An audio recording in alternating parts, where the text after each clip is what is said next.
اللہ رب محمد صلی اللہ علیہ وسلم نحن عباد محمد صلی اللہ علیہ وسلم۔ یہ کتاب جسے ہم اور آپ بخاری شریف کہتے ہیں، یہ کتاب مستند ہونے میں اس میں کوئی کلام نہیں ہے، اوتھینٹک ہونے میں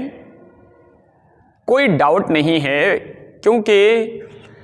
قرآن مقدس جو ہم مسلمانوں کا ایک فیکٹ ہے، اس کے بعد اگر کسی کتاب کا نام آتا ہے تو وہ بخاری شریف ہے۔ سب سے پہلے ایک سوال پیدا ہوتا ہے کہ یہ کتاب حدیث پاک ہے، جبکہ قرآن پاک میں ہے لا رطب ولا یابس الا فی کتاب مبین، جس کا ترجمہ ٹرانسلیشن ہے کوئی ایسی چیز نہیں، خشک یا طری میں کوئی ایسی چیز نہیں جس کا بیان قرآن مقدس میں نہ ہو۔ تو پھر جب ساری چیزوں کا بیان قرآن میں موجود ہے تو ہمیں حدیث پاک کی ضرورت کیوں پڑی؟ ایک سوال ہے جو ہر انسان کے دماغ میں آتا ہے۔ تو اسی ڈاؤٹ کو دور کرنے کے لیے پہلے میں آپ کو بتاؤں گا کہ یہ حدیث پاک کی ضرورت کیوں پڑی۔ قرآن کریم میں اللہ تعالیٰ نے انسانی معیشت کے اصول اور مبادی اجمالاً بیان فرمائے، جن کی تعبیر و تشریح بغیر احادیث نبویہ کے ممکن نہیں ہے۔ قرآن میں ساری چیزیں ہیں لیکن اجمالی طریقے سے ہے، اگر تفصیلاً ہم انسان کو قرآن کی چیزیں چاہیے تو ہمیں اور آپ کو حدیث کا سہارا لینا پڑے۔ نیز احکام کی عملی صورت بیان کرنے کے لیے اسوہ رسول کی ضرورت ہے۔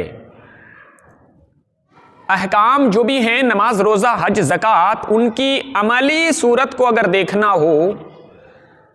تو وہ اسوہ رسول ہی سے ملے گا، چاہے وہ نماز ہو یا روزہ، حج ہو یا زکوٰۃ۔ اجمالی طور پہ قرآن میں اس کا حکم تو مل جائے گا، لیکن اس کو ادا کیسے کیا جائے، عمل کیسے کیا جائے، اس کے لیے ہمیں اور آپ کو نبی کے حدیث کی ضرورت ہے، نبی کے اقوال و افعال کی ضرورت ہے۔ احادیث میں رسول ہمیں قرآنی احکام کی عملی تصویر مہیا کرتی ہیں۔ علاوہ ازیں مثلا نماز، زکوٰۃ، تیمم، حج اور عمرہ یہ محض الفاظ ہیں، لغت عربی ان الفاظ کے وہ معنی نہیں بتاتی جو شرع میں مطلوب ہیں۔ پس اگر احادیث رسول موجود نہ ہوں تو ہمارے پاس قرآن کریم کے معنی شرعیہ متعین کرنے کا کوئی ذریعہ نہیں رہے گا۔ یعنی جو اجمالی طور پہ قرآن میں ہے اس کے معنی کئی معنی ہیں، ہر لینگویج میں ایک لفظ کے کئی معنی ہوتے ہیں۔ قرآن میں ایسے ہی ایک لفظ کے کئی معنی ہیں، کون سا معنی کہاں فٹ ہوگا، کون سا معنی کون سی آیت میں کیا مراد لیا گیا ہے، اس کو تفصیل کرنے کے لیے ہمیں حدیث کی ضرورت ہے۔ حدیث کے ذریعے سے پتہ چلے گا کہ یہ لفظ اس قرآن پاک کی آیت کریمہ میں ہے تو اس کے معنی کیا لیے جائیں گے۔ اور پھر قرآن میں ہے تو سب کچھ، لیکن ہمارے اندر اتنا علم نہیں ہے کہ ہم جو ہے ہر قرآن کریم کی آیت کو تفصیل کے ساتھ سمجھ سکیں۔ اس کو سمجھنے کے لیے یا پھر عملی زندگی کو اللہ کے نبی صلی اللہ تعالیٰ علیہ وسلم کی جو 63 سالہ زندگی ہے، جو انہوں نے ہمیں عمل کر کے بتایا، چاہے وہ میاں بیوی کا رشتہ ہو کیسے نبھایا جائے، باپ بیٹا یا باپ بیٹی کا رشتہ کیسے نبھایا جائے، پریکٹیکلی طور پہ اسے جو اللہ کے نبی نے بتایا اس کو ہم اپنی لائف میں کیسے اپلائی کریں گے، یہ حدیث کے ذریعے سے ہمیں لینا پڑے گا۔ ورنہ قرآن میں صرف نماز پڑھنے کا حکم ہے، لیکن قرآن میں آپ کو یہ نہیں ملے گا کہ رکوع کیسے کرنا ہے، سجدہ کیسے کرنا ہے، قیام کیسے کرنا ہے۔ یہ ساری چیزیں ہمیں اور آپ کو اللہ کے نبی کی ذات سے لینا پڑے گا، اللہ کے نبی کے اسوہ حسنہ سے لینا پڑے گا، اور اس کا طریقہ صرف اور صرف احادیث کریمہ ہے، کیونکہ ہم اور آپ اللہ کے نبی کے زمانے میں نہیں ہیں آج۔ وہ صحابہ کرام تھے جو آمنے سامنے اللہ کے نبی سے ساری چیزیں سیکھا کرتے تھے، لیکن ہم اور آپ اللہ کے نبی کے زمانے میں نہیں ہیں، تو نبی کے اسوہ حسنہ کو اپنی عملی صورت بنانے کے لیے صرف اور صرف یہی حدیث پاک ایک راستہ بچا ہے۔ اسی لیے ہمیں حدیث کی ضرورت پڑی۔ اللہ تعالیٰ نے حضور اکرم صلی اللہ علیہ وسلم کے اقوال اور افعال کی پیروی کا حکم دیا ہے، چنانچہ ارشاد فرماتا ہے قرآن میں 4 آیت کریمہ میں یہاں پیش کروں گا، جس سے پتہ چلے گا کہ رب تبارک و تعالیٰ نے قرآن میں بھی اپنے نبی کے اقوال و افعال، کہی ہوئی باتیں اور کیے ہوئے عمل کی پیروی کرنے کا حکم دیا ہے۔ جو اللہ کے نبی نے 63 سالہ زندگی میں جو کچھ فرمایا، یا جس طریقے سے آپ نے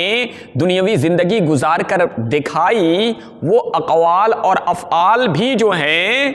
ہمارے لیے پیروی کے لائق ہیں، اور پیروی کے لائق نہیں، پیروی کرنا واجب ہے، کیونکہ 4 آیت کریمہ ہے جس میں رب تبارک و تعالیٰ نے اپنے محبوب کے اقوال و افعال کی پیروی کرنے کے بارے میں فرمایا ہے، پیروی کرنے کے لیے کہا ہے لوگوں سے۔ پہلی آیت کریمہ ہے اطیعوا اللہ و اطیعوا الرسول، اللہ کی اطاعت کرو اور رسول کی اطاعت کرو۔ دوسری آیت کریمہ ہے ما آتاکم الرسول فخذوہ وما نہاکم عنہ فانتہوا،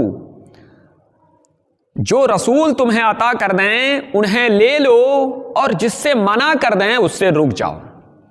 تیسری آیت کریمہ ہے قل ان کنتم تحبون اللہ فاتبعونی، اے محبوب آپ فرما دیجئے کہ تم اللہ سے محبت کرتے ہو تو میری پیروی کرو۔ چوتھی آیت کریمہ میں رب تبارک و تعالیٰ فرماتا ہے لقد کان لکم فی رسول اللہ اسوۃ حسنہ، تمہارے اعمال کے لیے رسول اللہ کی زندگی میں بہترین نمونہ ہے۔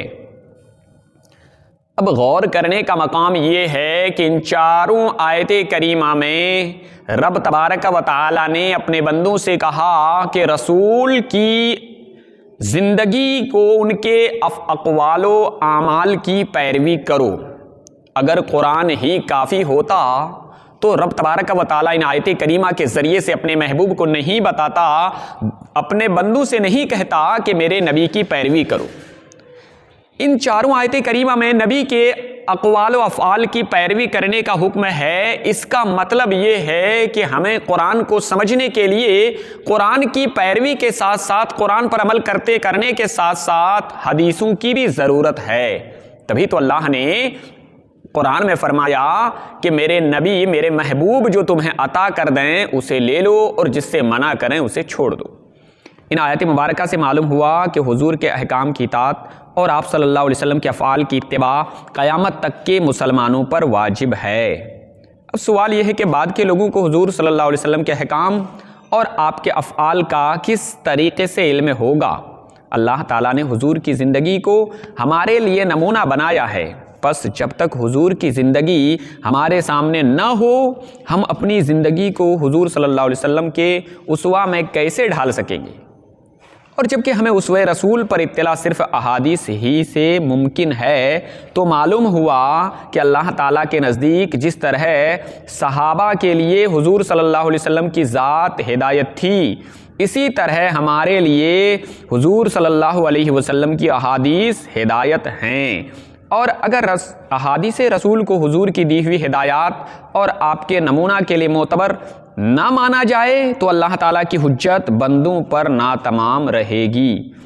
کیونکہ اللہ تعالیٰ نے رشد و ہدایت کے لیے صرف قرآن کو کافی قرار نہیں دیا، بلکہ قرآن کے احکام کے ساتھ ساتھ رسول کے احکام کی اطاعت اور اس کے افعال کی اتباع کو بھی لازم قرار دیا ہے، اور اس کے اقوال اور افعال کو جاننے کے لیے احادیث کے سوا اور کوئی ذریعہ نہیں ہے۔ اسی لیے احادیث کریمہ ہمارے لیے ایک دلیل ہے۔ اللہ تعالیٰ کی بارگاہ میں دعا ہے پروردگار عالم ہم سب کو قرآن و احادیث پہ صحیح طریقے سے عمل کرنے کی توفیق عطا فرمائے۔